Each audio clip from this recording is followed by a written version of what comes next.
ఉరులీమేమియనర్చిన నరవర అప్రియము తన మనంబునకగు తానురులకు నది చేయకునికి పరాయణము పరమధర్మ పదములకెల్లన్ అంటాడు భీష్ముడు భారతంలో. మనం ఎవరినైనా ఇతరుల్ని ఏదైనా అనే ముందు వాళ్ళు మనని అట్లా అంటే మనకెంత బాధ కలుగుతుందా సంతోషం కలుగుతుందా ఆలోచించాలి. మనం ఎవరికైనా ఏదైనా చేసే ముందు వాళ్ళు మనకి అట్లాంటి పని చేస్తే ఎట్లా ఉంటుంది అన్నది ఆలోచించుకోవాలి. మనం ఇతరులను ఒక మాట అంటే వాళ్ళు బాధపడతారు అని తెలిసినప్పుడు అటువంటి మాటలు మాట్లాడకూడదు. ఏ పని చేస్తే ఇతరులు బాధపడతారో అటువంటి పనులు అసలు చేయకూడదు. ధర్మాలలోకెల్లా పెద్ద ధర్మం అదే. కాబట్టి సంయమనం అన్నది పాటించాలి. 84 లక్షల జీవరాశులలో వాక్కు ఉన్నది మనుష్యుడికొక్కడే.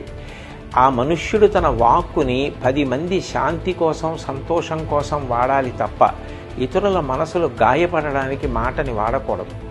ఈ విషయాలు దృష్టిలో పెట్టుకుని మనందరం కూడా సోషల్ మీడియాని సక్రమంగా వాడుకుందాం తప్ప ఇతరుల యొక్క మనసులు బాధపడేటట్టుగా ప్రత్యేకించి కుటుంబ సభ్యుల్ని మహిళలని ఉద్దేశించి అసభ్యకరమైన పోస్టులు పెట్టకుండా మనని మనం నియంత్రించుకుని సభ్యతా సంస్కారాలని చాటిచెప్పాలి. లైఫ్లో మనకి బోల్డైన ఎంజాయ్మెంట్స్ ఉన్నాయి, కావలసినంత ఎంటర్టైన్మెంట్ ఉంది. మనల్ని ప్రేమించే మనుషులు, మన కోసం బ్రతికే మన వాళ్ళు మనకు ఉన్నప్పుడు ఈ డ్రగ్స్ అవసరం అండి. Say no to drugs today. మీకు తెలిసిన వాళ్ళు ఎవరైనా డ్రగ్స్కి బానిసలైతే ఈరోజు ఈ టోల్ ఫ్రీ నెంబర్కి కాల్ చేయండి.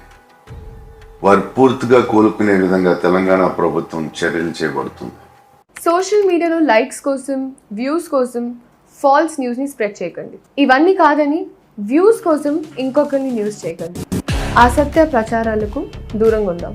సామాజిక బాధ్యత వహిద్దాం. నమస్తే, నేను మీ అడ్విసేజ్. ఏమవుతుందిలే అని ఒక అమ్మాయి పోస్ట్ కింద మనం బ్యాడ్ కామెంట్స్ పెడితే వాటిని చదివి వాళ్ళు చాలా డిస్టర్బ్ అవుతారు.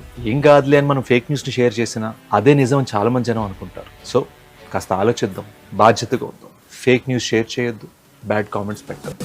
పోస్ట్ నో ఈవిల్, చెడుని పోస్ట్ చేయొద్దు. నమస్తే అండి, నేను మీ నిఖిల్ని. మీ అందరికి ఒక విషయం చెప్పాలి. మనం ఏదైనా వస్తువు కొనేటప్పుడు దాని ఎక్స్పైరీ డేట్ని చెక్ చేసుకుని మరీ కొంటాం. కానీ అయితే సోషల్ మీడియాలో న్యూస్ షేర్ చేసేటప్పుడు అది నిజమా కాదా అని ఎందుకు చెక్ చేసుకో? ఎందుకంటే ఏమవుతుంది అని చిన్న క్యాజువల్ యాటిట్యూడ్. కానీ మీరు చాలా సరదాగా షేర్ చేసే ఆ ఫేక్ న్యూస్ కొన్ని జీవితాలని స్పాయిల్ చేస్తుంది, నాశనం చేస్తుంది. అందుకే మీరు ఒక న్యూస్ షేర్ చేసుకునే ముందు అది నిజమా కాదా అని ఒక్కసారి చెక్ చేసుకోండి. సోషల్ మీడియాని 10 మందికి ఉపయోగపడేలా వాడతాం.